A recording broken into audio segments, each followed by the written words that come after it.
15 દિવસથી મોસાળ ગયેલા ભગવાન જગન્નાથ ભાઈ બલરામ અને બહેન સુભદ્રા સાથે નિજ મંદિર પરત ફરેલા ભગવાન જગન્નાથને પૂજા અને મંત્રોચ્ચાર સાથે આંખે પાટા બાંધવામાં આવ્યા હતા। રથયાત્રાની તૈયારીઓના ભાગરૂપ નિજ મંદિરે આવેલા ભગવાન જગન્નાથજી બહેન સુભદ્રા અને ભાઈ બલરામ સાથે ગર્ભગૃહમાં પ્રવેશ કરી રત્નવેદી પર વિરાજમાન થયા હતા।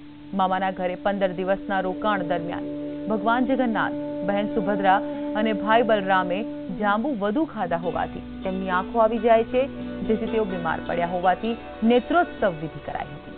આ પ્રસંગે મુખ્ય અતિથિ તરીકે ભાજપના પ્રદેશ અધ્યક્ષ જીતુ વાઘાણી, મેયર ગૌતમ શાહ સહિત અનેક અગ્રણીઓ અને મોટી સંખ્યામાં સાધુ સંતો પણ અહીં હાજર રહ્યા હતા।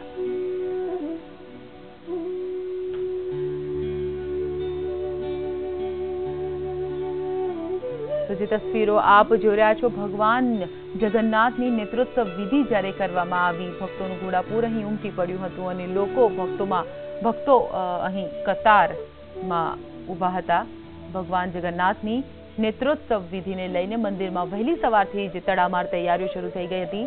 ભક્તો વહેલી સવારથી જ ભગવાનની નેત્રોત્સવ વિધિના દર્શન કરવા માટે મંદિરમાં હાજર હતા।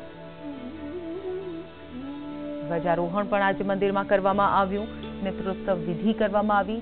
જ્યારે કપાટ ખોલવામાં આવ્યા મંદિરના, ત્યારે ભક્તોમાં એક ઉત્સાહ જોવા મળ્યો। ઉલ્લેખનીય છે કે સવારથી જ ભક્તો રાહ જોઈને ઊભા હતા ત્યારે ભગવાનના દર્શન થાય।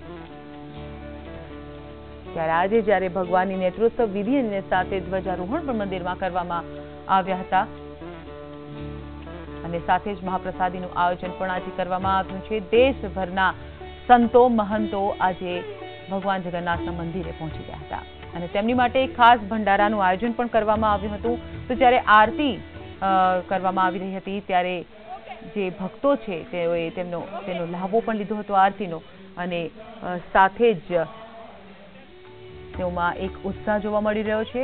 ઉલ્લેખનીય છે, 1 વર્ષ બાદ જ્યારે આ અવસર આવે છે, ભક્તો તેની આતુરતાપૂર્વક રાહ જોતા હોય છે અને ત્યારે જ્યારે આ અવસર હવે નજીક જ છે, 25 તારીખે જ્યારે ભગવાન જગન્નાથ ભાઈ બલરામ અને બહેન સુભદ્રા જ્યારે નગરચર્યાએ નીકળશે, તેનો એક અનેરો લાભો છે। સાધુ મહંતો માટે ખાસ આયોજન મંદિરમાં કરવામાં આવ્યું છે, મહાપ્રસાદીનું પણ આયોજન કરાયું છે।